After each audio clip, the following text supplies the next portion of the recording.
So tambak malala ang inabot ng dayong kupunan ng Sacramento Kings sa Golden State Warriors mga kaibigan na nagtapos sa score na 137-103. Well, ito na yung sinabi ni Kerr noong nakaraan na pumabor na sa kanila ngayon ang kanilang game schedule. Sa madaling sabi, dito na mag-uumpisa ang magandang run na gagawin ng team ng GSW ngayong season.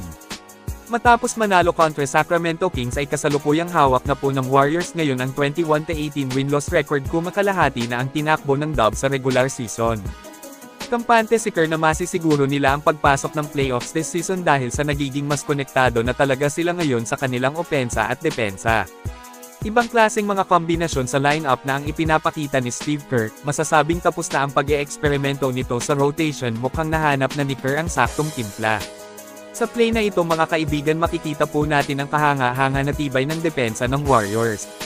Tingnan nyo ang depensa nila, walang lusot ang Kings dito.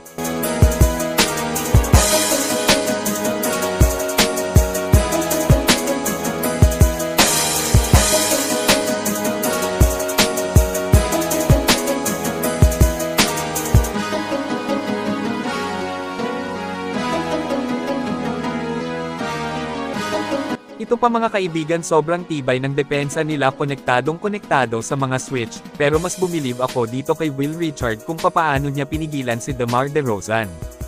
Ibang klase talaga itong rookie na ito ng Golden State.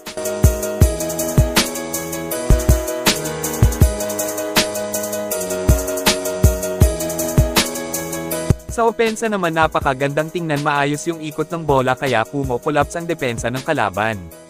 Kung saan naiwan lang naman ni Steph dito si Dennis Schroeder. Solid yung team effort nila lahat, kumakanana sa opensa ito na yung tulong na kailangan ni Jimmy Butler at Stephen Curry. Ito panoorin po ninyo hanggang dulo ang ginawa ng Warriors sa bakbakan versus Sacramento.